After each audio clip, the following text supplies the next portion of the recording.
PPSC TRE 4 का practice set platform set का है। देखिए यहाँ हम हिस्ट्री का 40 को देखेंगे, उसके बाद में पॉलिटी देखेंगे। टीआरई 4 का नवीन सर का प्रैक्टिस सेट जो प्लेटफॉर्म का है, नया एडिशन है। ठीक है, चलिए देखते हैं क्वेश्चन नंबर 71 से। निम्नलिखित कथनों पर विचार कीजिए। तो पहला है, नवजागरण ने यूरोप के अनेक व्यक्तियों को स्वतंत्र चिंतन के लिए और चिर स्थापित सिद्धांतों पर तथा प्रथाओं के बारे में प्रश्न उठाने के लिए प्रेरित किया। ये भी कथन सही है।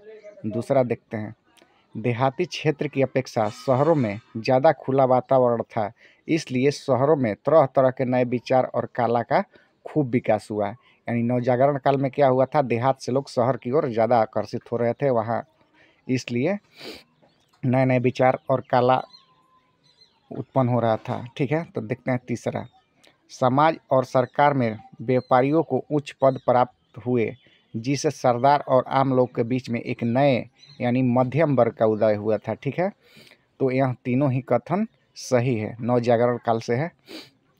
देखते हैं क्वेश्चन आगे, क्वेश्चन नंबर 72। कर्नाटक युद्ध के संदर्भ में निम्नलिखित कथन पर विचार कीजिए।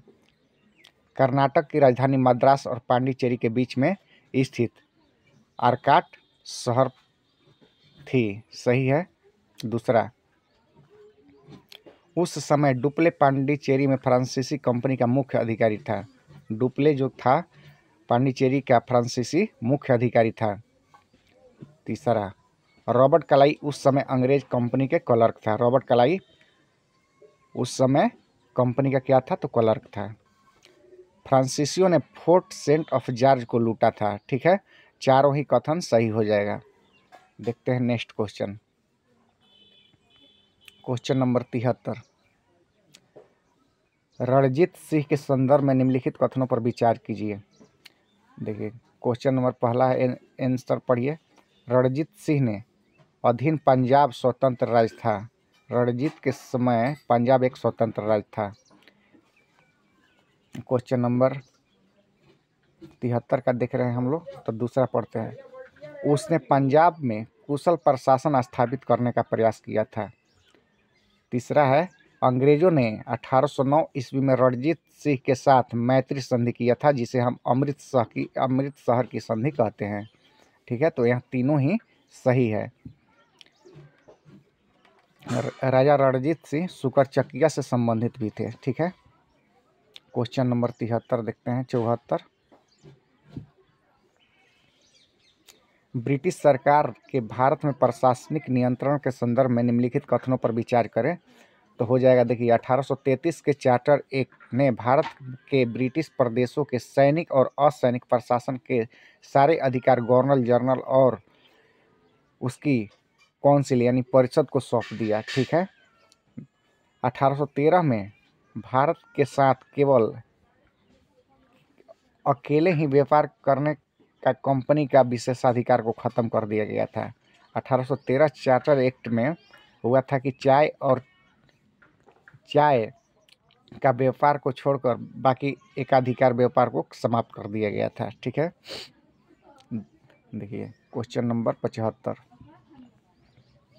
1857 ईस्वी के विद्रोह के कारण क्या थे? तो 1857 ईस्वी के विद्रोह के कारण देखिए, ब्रिटिश शासन के प्रति असंतोष था, धर्म और जाति का नष्ट होने का डर था, और किसानों और दस्तकारों की बर्बादी, ये भी सही था। भारतीय सैनिकों में शिकायतें थी। चारों ही विकल्प सही हो जाएंगे। अब देखते हैं क्वेश्चन नंबर 76। 19वीं सदी के उत्तरार्ध से खदानों के उत्पादन में कमी आने का प्रमुख कारण क्या था? तो देखिए, कपास, जूट तथा तिलहन जैसी नगदे फसलों का उत्पादन को अधिक महत्व दिया जाने लगा, इसलिए फसलों के उत्पादन में कमी आने लगा। देखिए क्वेश्चन नंबर 76 हो गया, और 77 देखते हैं। ब्राह्मण समाज के बारे में निम्नलिखित कथनों में से कथन कौन सा सही है? देखिए,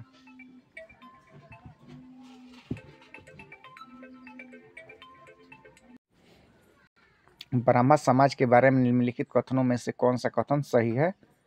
तो पहला, इसने मूर्ति पूजा और निरर्थक प्रथाओं तथा रीति रिवाजों का बहिष्कार किया। ठीक है। दूसरा, धार्मिक ग्रंथों की व्याख्या के लिए इसने पुरोहित वर्ग को अस्वीकार किया। ये सही है। इसने इस सिद्धांत पर प्रचार किया कि वेद त्रुटिहीन है। यही गलत है। ब्राह्मण समाज वेद त्रुटिहीन नहीं है, वेदों की ओर लौटो का नारा दिया गया था इसी में। ठीक है। क्वेश्चन नंबर 78 देखते हैं। निम्नलिखित कथनों पर विचार कीजिए। देखिए, पहला है 1878 ईस्वी में शस्त्र कानून बना जिसे भारतीयों को शस्त्र रखने पर प्रतिबंध लगाया गया था। शस्त्र कानून 1878 में बना था। दूसरा, 1883 ईस्वी में सरकार ने इल्बर्ट बिल विधेयक पास किया था। ठीक है। दोनों ही कथन सही है।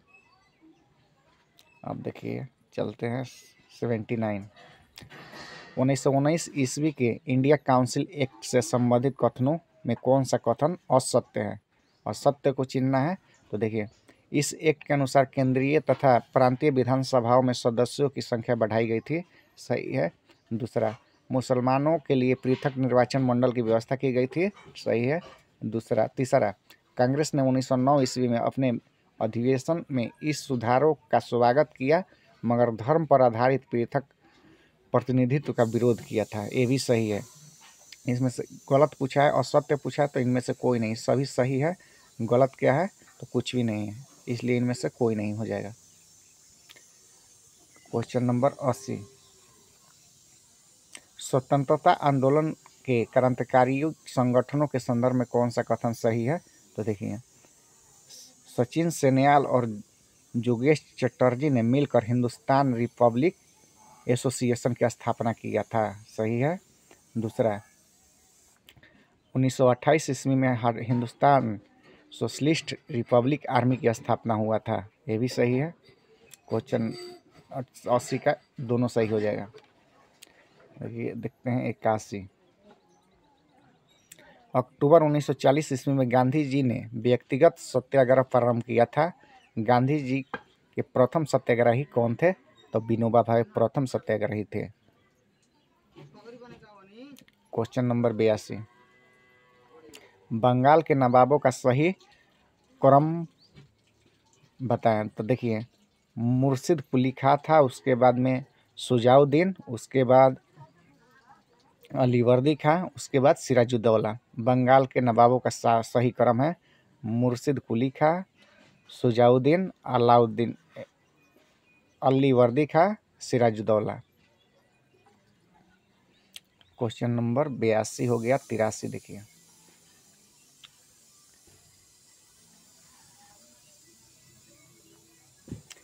फ्रांसीसी ईस्ट इंडिया कंपनी के संबंध में कौन सा कथन असत्य है? तो सत्य पहले देख लेते हैं। फ्रांसीसी ईस्ट इंडिया कंपनी ने भारत में व्यापार अंग्रेजों के बाद शुरू किया था। सही है। दूसरा, फ्रांसीसी ईस्ट इंडिया कंपनी पूरी तरह फ्रांस की सरकार के से स्वतंत्र थी। गलत है। फ्रांसीसी कंपनी है जो फ्रांस के नियंत्रण में था। यही गलत हो जाएगा।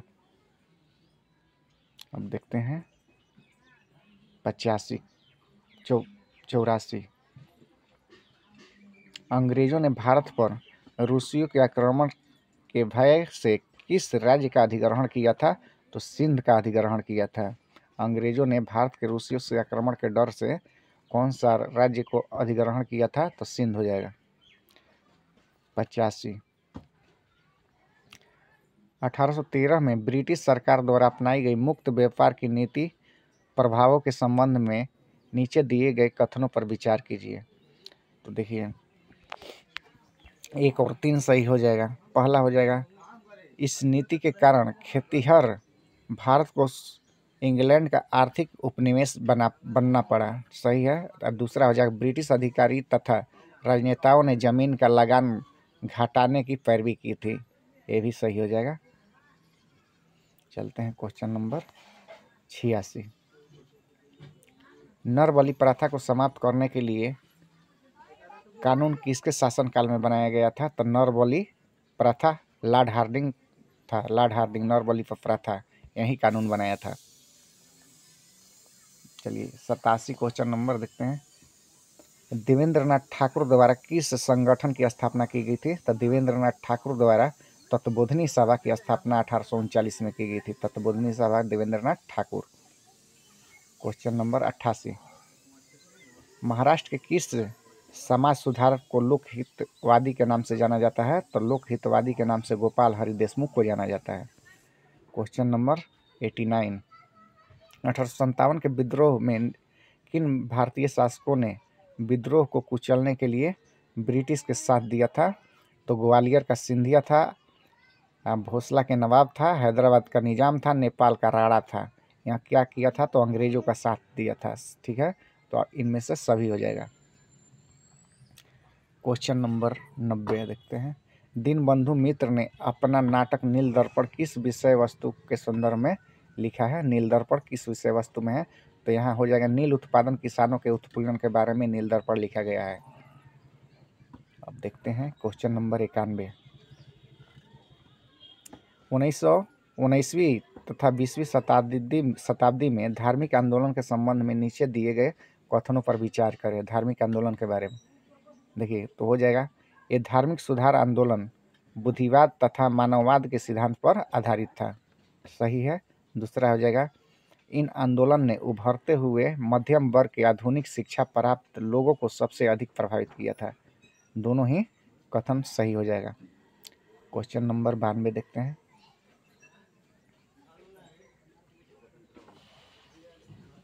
बिहार सरकार ने किसकी जन्म दिवस को शिक्षा दिवस के रूप में मनाया जाता है? तो मौलाना अबुल कलाम आज़ाद के जन्मदिन पर शिक्षा दिवस मनाया जाता है। 93 देखते हैं। पाटना लॉन का गांधी मैदान के रूप में नामकरण कब किया गया था? तो भारत छोड़ो आंदोलन के दौरान 1942 में किया गया था नामकरण, पटना गांधी मैदान का नामकरण।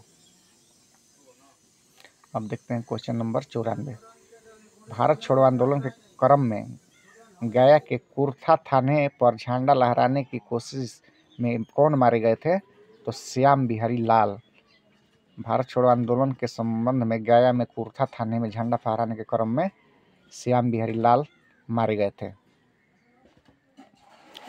95, किस अंग्रेज ने सन 1787 से 1789 के दौरान फ्रांस की यात्रा की थी? तो आर्थर यंग थे। 1787 से 89 के बीच में फ्रांस की यात्रा की थी तो आर्थर यंग। 96, रूस में अक्टूबर 1917 क्रांति के लिए कौन सी तारीख तय की गई थी? तो 24 अक्टूबर।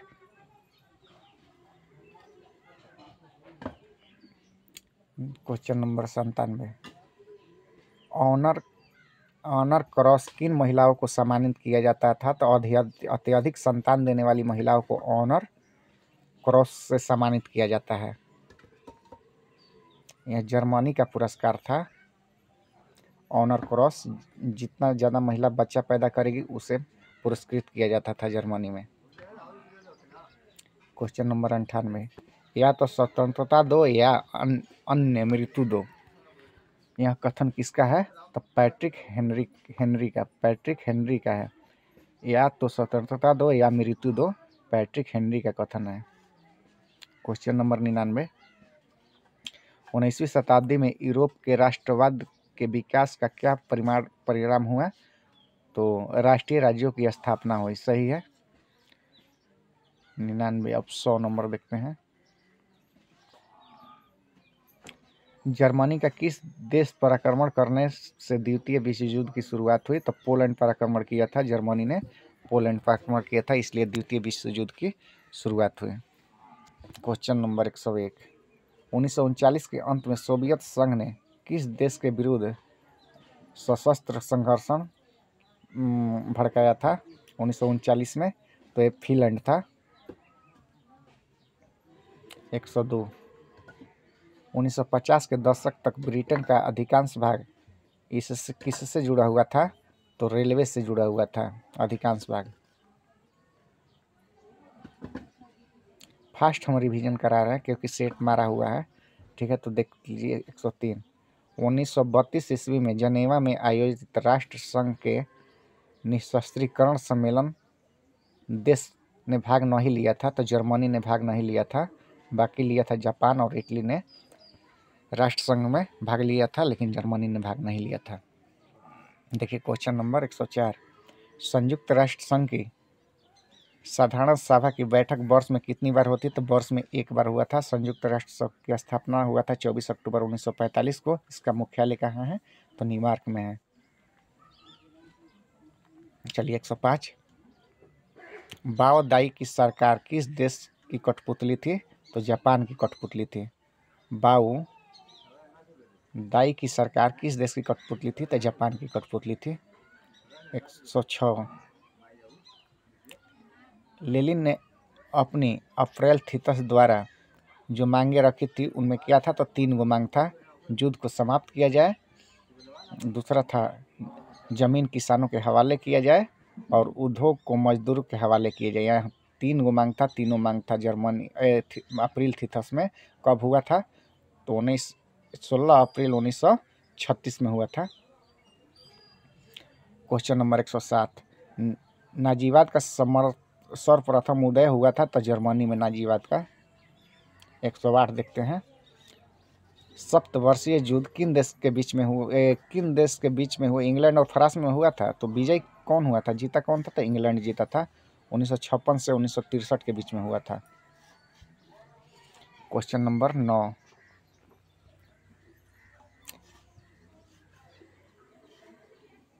इंग्लैंड में औद्योगिक क्रांति किस उद्योग से प्रारंभ हुआ था? तो वस्त्र उद्योग से इंग्लैंड में औद्योगिक क्रांति प्रारंभ हुआ था। क्वेश्चन नंबर 10 देखते हैं, ब्रिटेन को पहला औद्योगिकृत देश बनाने वाले कई कारकों में से 18वीं शताब्दी में एक मुख्य आर्थिक परिवर्तन के रूप में वर्णित कारक था, वह है सामान्य कानून। सामान्य कानून, ठीक है। तो 110 हो गया। अब देखते हैं यहाँ से, अब पोल्ट्री स्टार्ट होगा, तो पोल्ट्री हम लोग अगले वीडियो में देखेंगे। इस तरह डेली शॉर्ट प्रैक्टिस के लिए चैनल को सब्सक्राइब कर लें, ठीक है।